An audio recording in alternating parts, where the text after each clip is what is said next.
Om Namo Bhagavate Vasudevaya. Om Namo Bhagavate Vasudevaya. Om Namo Bhagavate Vasudevaya. Welcome to today's live session from Bhagavad Gita as it is by His Divine Grace, A.C. Bhaktivedanta Swami Prabhupada. We are going to begin chapter 9 of Bhagavad Gita today, entitled The Most Confidential Knowledge. Now this chapter, befitting its title, is actually going to present to us the most treasured part of the Bhagavad Gita. It is right in the middle of the Bhagavad Gita, and Bhagwan is going to outline the most treasured knowledge to us, and he's going to explain the deep meaning and the deep essence of this spiritual knowledge, which is the summum bonum and which is the ultimate goal for all the living beings.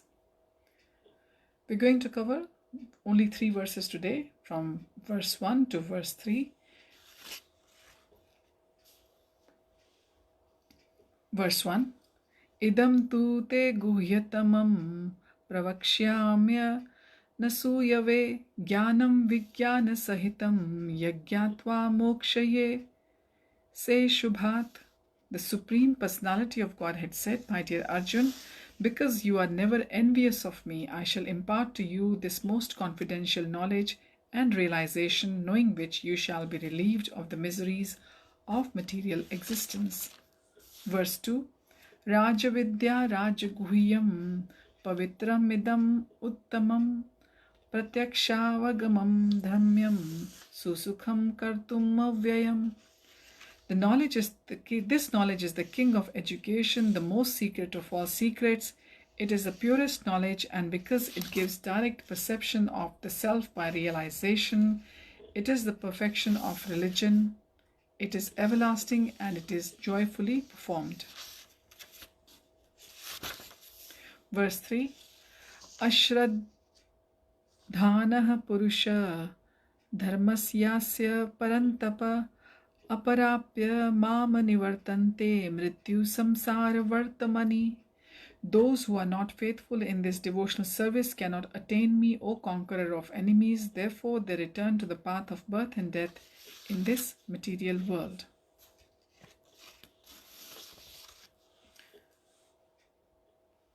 So Krishna is going to reveal that only by developing the devotional service and by the knowledge of Krishna, Krishna is conquered by his devotees. In the title, the word confidential, which is the title of the chapter, the most confidential knowledge. Confidential actually means the pure devotional service. So Krishna is not telling us that we will become free from all the miseries just like that. But what will happen is that we will stop doing the activities which lead to our miseries in this material world. And when such activities which lead to the miseries, they are stopped, then our devotional service begins.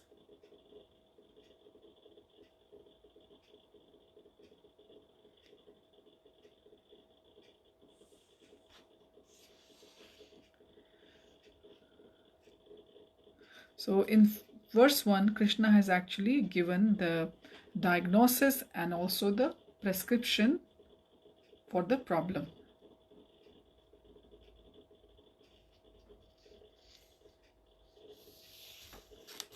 And Krishna says what are the glories of the knowledge he's going to impart is that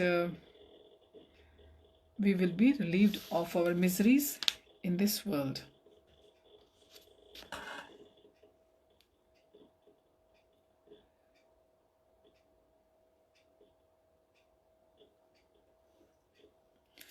Krishna says that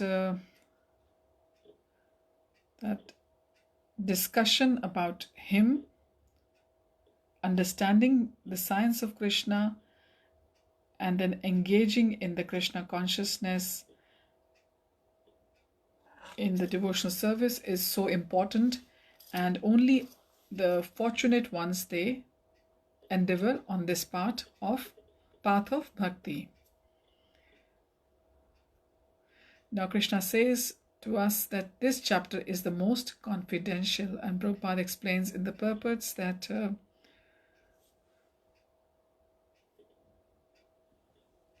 Krishna hasn't disclosed anything more confidential so far, and he's going to tell us the confidential part, the jewel of the knowledge, as they say. From chapters 1 to 6, we were going through the kind of introduction and the spiritual knowledge, and now after reading the chapters 7 and 8, which were more or less about the devotional service,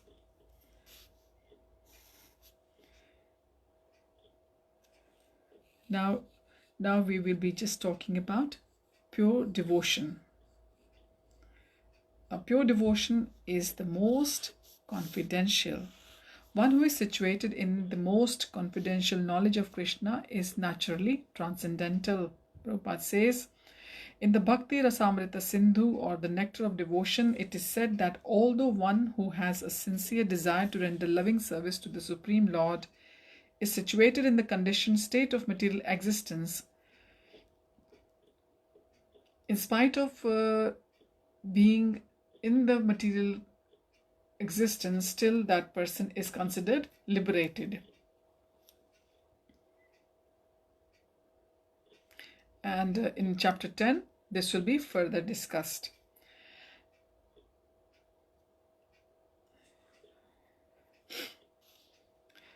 Krishna is telling us that this knowledge is consisting of 9 different activities: hearing, chanting, remembering, serving, worshipping, praying, obeying, maintaining friendship, and surrendering everything. These are the 9 processes of bhakti, or the 9 elements of devotional practice which elevate us to the spiritual consciousness or the Krishna consciousness.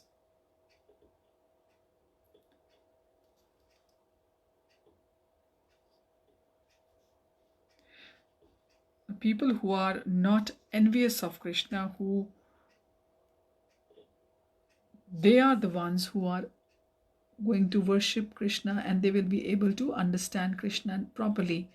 And the ones who are little bit envious, like Prabhupada says in the purport, they give their commentaries on Krishna which are not useful to the people. The commentaries given by the devotees of the Lord, they are bona fide or genuine, and that can explain the Bhagavad Gita to people properly.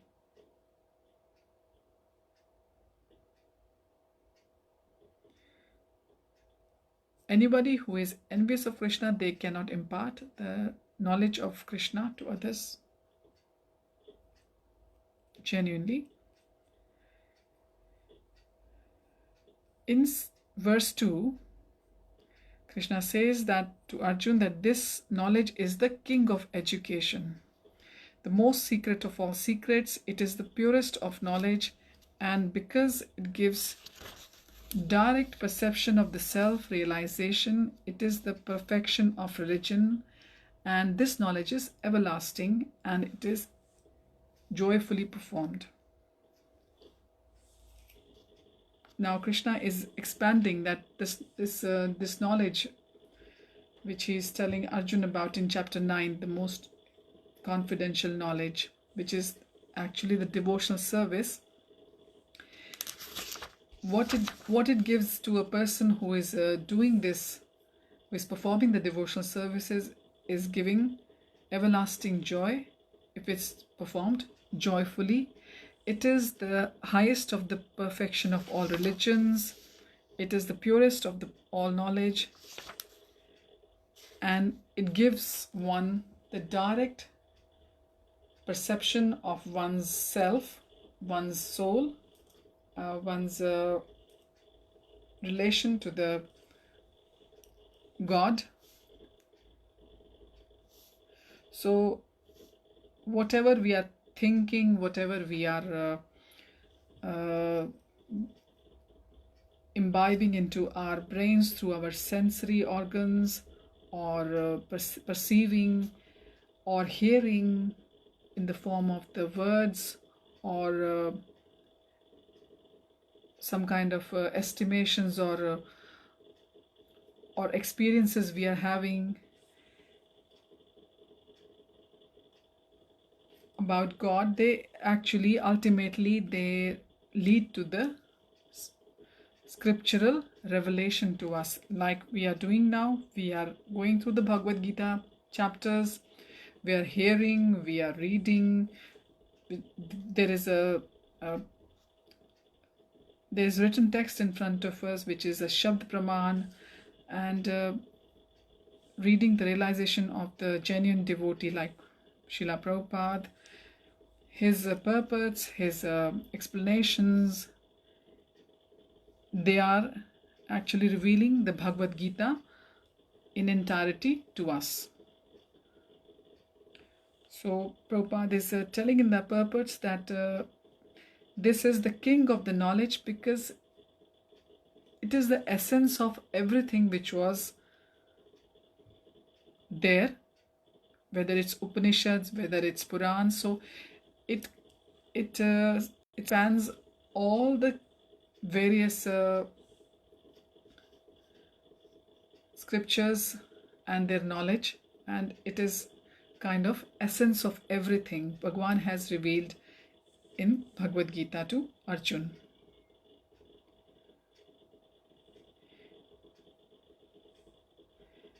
In the first 6 chapters, Krishna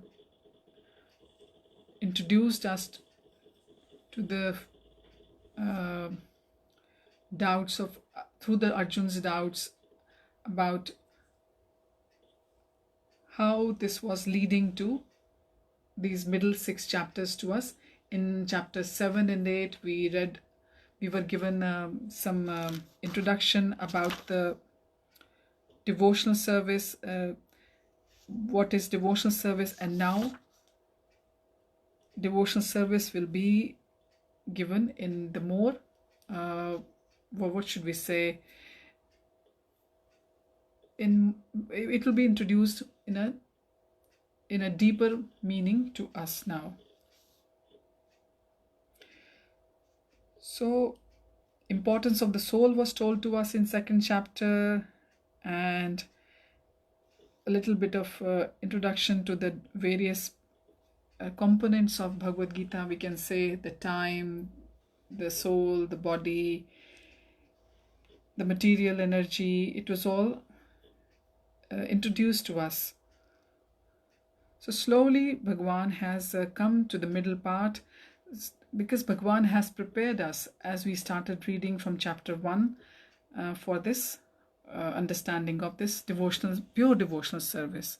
It is not just devotional service, it's not any devotional service Bhagwan is going to explain. It is the pure devotional service, and Bhagwan is telling to us this knowledge is just like a hidden pearl within a shell, and it is like a treasure which has to be performed, understood, then performed, and then you will get rid of the sinful activities from the past, and you will be preparing yourself to go to kind of a launch pad from where you can launch into the kingdom of the Lord. In Padma Puran, it confirms, Prabhupada is quoting that aprabdha phalam papam kutam bijam phalon mukham karmeneva pralayeta Vishnu bhakti ratam manam. For those who are engaged in the devotional service of the Supreme Personality of Godhead, all sinful reactions, whether fructified in the stalk or in the form of a seed, gradually vanish. Therefore, the purifying potency of devotional service is very strong. Pavitram Uttamam. Uttam denotes the transcendental form, and all the spiritual devotional uncontaminated by the material modes of nature. So by performing the devotional service, by the performing of the pure devotional service, Prabhupada is reiterating again to us in the purport that one can get the results directly. So if you're just trying to go through the Karam Yoga, Gyan Yoga, and then you want to Dhyan Yoga, and then you want to reach the Bhakti Yoga, as Krishna has been actually explaining to us from chapter 1 onwards, that is going to be a long process. But if you take on the Bhakti Marg direct, it will be like taking a lift to the top floor instead of taking the stairways.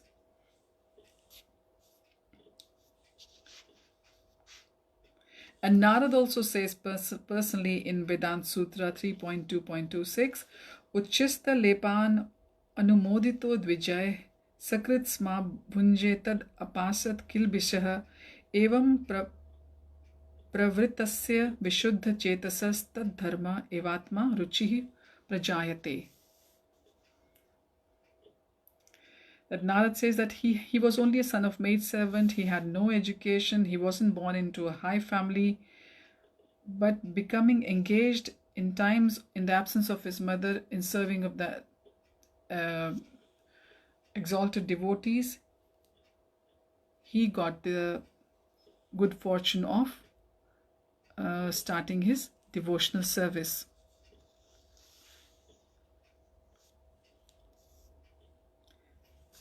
And Narad further says, Prabhupada is quoting that Taran Vaham Krishna Katha Pragayatam Anugrahena Ashravanam Manoharah Taha Shraddhaya Me Anupadam Vishranvatah Priyashravasi Ang Mama Bhavad Ruchihe. That by associating with exalted sages, he got the taste for hearing and chanting the glories of Lord, and also he got the taste of devotional service. So just by engaging in the devotional service, everything got revealed to Narad, and this is the pratyaksha or the directly perceived form of bhakti.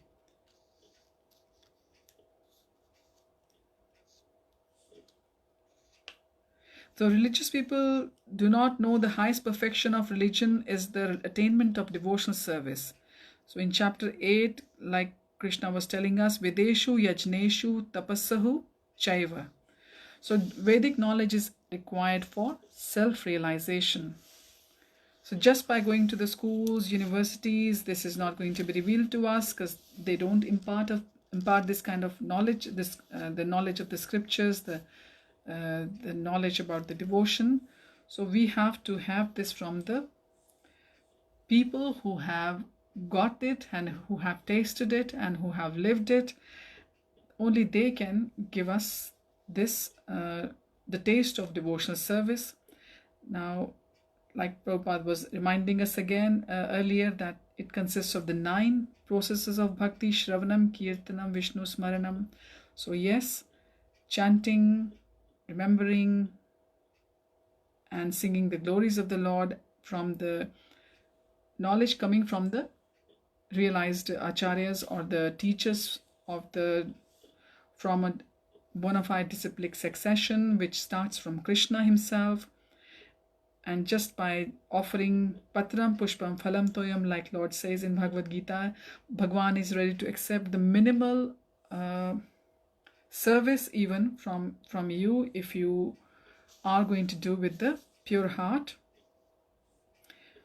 Your bhav, your taste, your feelings, they are of the utmost important in the path of the devotional service. And Samah sarveshu bhuteshu madbhaktim labhate param Prabhupada is reminding us again in the purport that one's devotional service begins when one is situated in the Brahma Bhuta position. One understands one's position in this bigger scheme of things, that one is actually part and parcel of Bhagwan, and this is how you can please the Lord, by starting the devotional process or the bhakti process. And finally, in verse 3, Krishna says to Arjun that those who are not faithful in this devotional service, they cannot attain him, O conqueror of the enemies, and so such persons, they will be returning to the path of birth and death in this material world. Parantapa word has been used again and again for Krishna because he's in the battlefield. So Krishna has to excite Arjun for his ultimate duty in the battlefield as well. So Krishna has to use this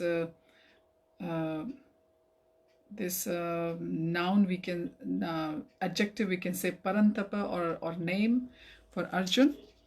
So Krishna is reminding Arjun that the faithless ones, they cannot accomplish the path of the devotional service, or faith is the primary requirement for the beginning of the devotional service.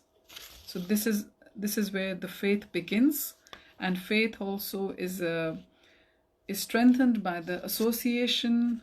A man is known by the company he keeps, and your innermost desires are reflected in the kind of company you enjoy. And if you will be having the company of the devotees of the Lord, then the bhakti or the devotion will sprout within you, and yourself will awaken to the bhakti which you have definitely done in previous lives, but which is like covered at the moment with some dirt or smoke, or with a smoke screen. In Chaitanya Charitamrita, Bhagwan also says that the faith is the complete conviction that simply by serving the Supreme Lord you can progress in the Marg of Bhakti. In Srimad Bhagavatam, 4th canto, chapter 31, 14 verse, Krishna says, Yatha taror moola nishche nema trapyanti tat skandha vujo pashakhaha prano paharach cha yathendriyanam tathaiva sarva haranam achyutejya. By giving water to the roots of a tree, one satisfies its branches, twigs and leaves, and by supplying food to the stomach, one satisfies all the senses of the body. Similarly, by engaging in the transcendental service of the Supreme Lord, one automatically satisfies all the demigods and all other living entities. So, Prabhupada is reminding us again in the purport that by reading Bhagavad Gita, we should come to the conclusion that we should give up all other engagements and adopt the service of the Supreme Lord, which Krishna is going to remind us again in the subsequent chapters. Sarv dharman paritejya mam ekam sharanam vraj aham tvam sarv papebhyo mokshayashami ma shucha. So the development faith is the beginning, is the first step to the Krishna consciousness, and by engaging in the devotional service, we will be able to achieve the highest perfectional stage of this devotional. So what is the ultimate gain for us by engaging in the pure devotional service? That we will be getting out of the miseries of the life. We think that we are enjoying ourselves, but we are not. By our activities, with our mundane activities, we are actually surrounding ourselves with more and more miseries all the time. But by coming to the bhakti, by living our lives with Krishna in the center of our life's activities, our life will be rewarded conducively, and we will be able to reach the Golok Vrindavan, or the kingdom of Lord, from where we don't have to do these rounds of samsara again and again. So Prabhupada is reminding in the purports that there are three kinds of people in Krishna consciousness. The first one is very well versed with the theory part of the devotional service, and he has attained the stage of firm faith. That person, Prabhupada says, is the first class person in Krishna consciousness, because he's well versed and he's performing as well the devotional service. And the second class is the one who is not very advanced in the understanding of the devotional scriptures, but who has the firm faith that Krishna, bhakti or service of Krishna, will make him happy in due course of time. And the third class person in the Krishna consciousness may fall down, but the one in the second class or the first class will not fall down. The first one, Prabhupada says, will surely make progress in the path of bhakti and achieve the end result as well. And the third class person, he has the conviction in the devotional service of Bhagwan, but still he has not got the complete knowledge. He still has to understand the scripturals part of bhakti properly to actually perform the bhakti properly.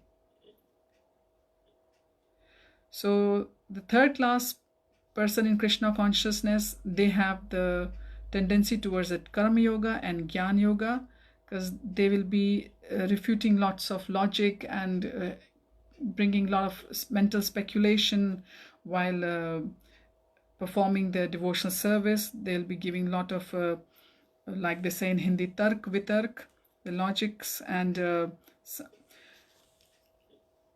but the first class person, he will have firm faith, firm conviction that yes, no matter what, Lord is going to protect me and Lord is going to take care of me in this material world, and Lord is the one who is going to deliver me when my time comes.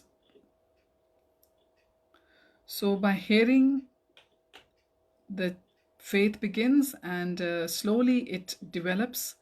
It takes time. You need the association of the right devotees, and you need the mentors, you need the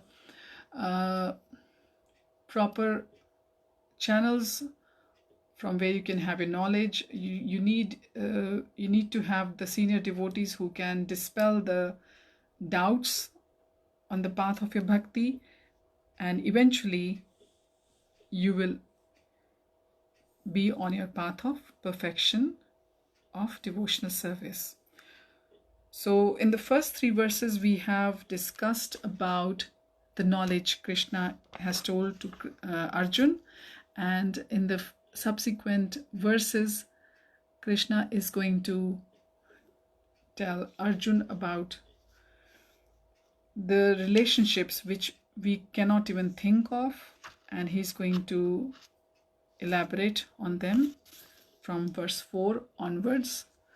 And we'll continue with the session of Bhagavad Gita from chapter 9 next time.